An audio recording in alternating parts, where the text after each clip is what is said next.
Part of what made America possible is brave explorers helping to push civilization farther west into unexplored parts of North America, and willing to encounter the unknown. Without these explorers, America would not be the country it is today. One such explorer is Daniel Boone. In 1769, Daniel Boone started his exploration because it was his dream to settle Kentucky. When he left, he was choosing to exchange 3 years of his life with family to explore Kentucky and the Cumberland Gap. Daniel encountered many new tribes, including the Shawnee, which they captured him and most of his group. Without Daniel Boone exploring Kentucky, people of that time would not have known what was in Kentucky for years to come.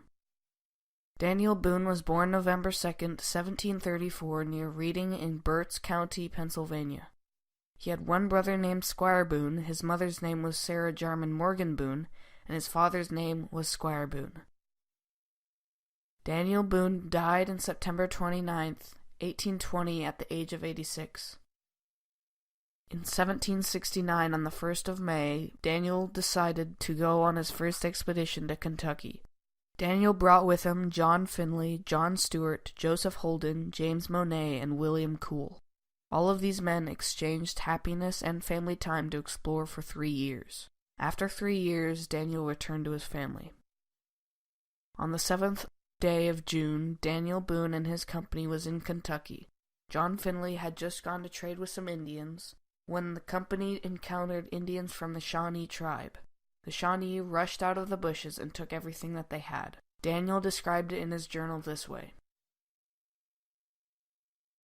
As we ascended the brow of a small hill near the Kentucky River, a number of Indians rushed out of a thick canebrake upon us and made us prisoners. The time of our sorrow was now arrived, and the scene fully opened. They plundered us of what we had and kept us in confinement 7 days, treating us with common savage usage. During this time we showed no uneasiness or desire to escape, which made them less suspicious of us. But in the dead of night, as we lay in the thick canebrake by a large fire, when sleep had locked upon their senses, my situation not disposing me of rest, I touched my companion and gently woke him.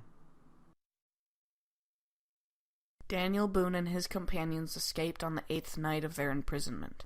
Daniel and his companion John Stewart went back to their old camp and found it plundered and that the company had dispersed and gone home. In 1772, Daniel Boone returned home alone because John Stewart was killed by the Indians that had imprisoned them. He died shortly after they had escaped. Daniel sold his farm, and on the 25th day of September, Daniel and 5 other families left for Kentucky along with 40 men that joined at Powell's Valley.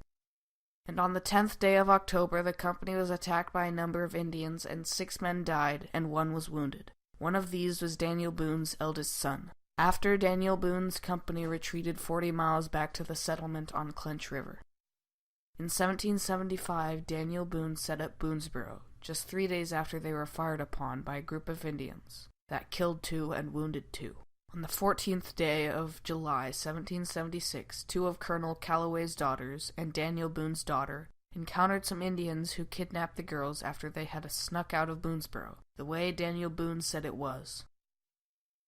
I immediately pursued the Indians with only 8 men, and on the 16th overtook them, killed 2 of the party, and recovered the girls. On the 19th of June, 1777, Colonel Logan's fort was attacked by 200 Indians. It was besieged. This attack made it so there was only Boonesboro and Colonel Harrod's fort remaining. And on the 25th of June, 45 men arrived from North Carolina as reinforcements. And on the 20th day of August, Colonel Bowman arrived with 100 men from Virginia. On the 7th day of February, 1778, Daniel Boone was hunting and met 102 Indians and 2 French men. They were marching to attack Boonesboro. Boone fled but was overrun and taken prisoner on the 8th day. In Boone's journal, Boone explains his journey.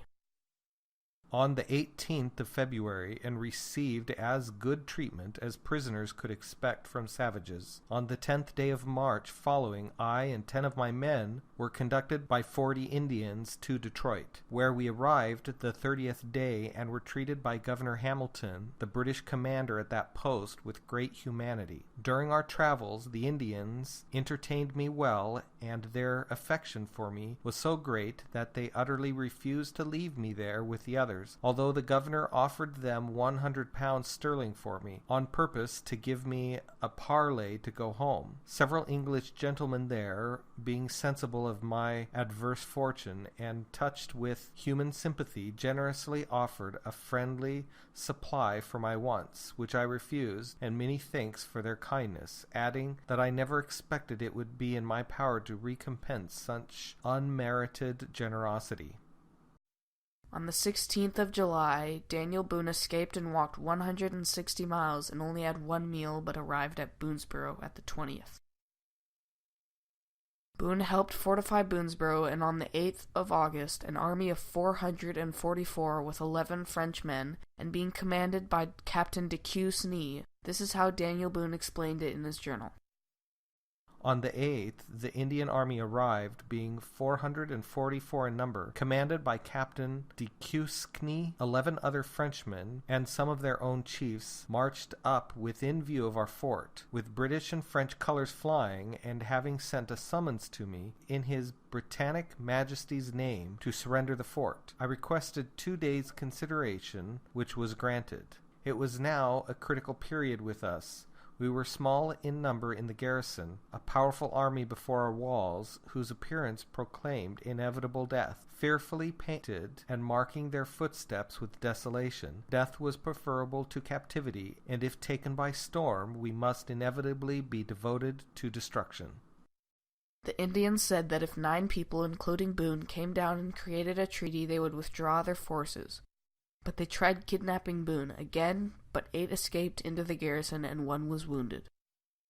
This was just part of the life of my great-great-great-great-great-grandfather Daniel Boone and his part in the growth and expansion of the United States of America.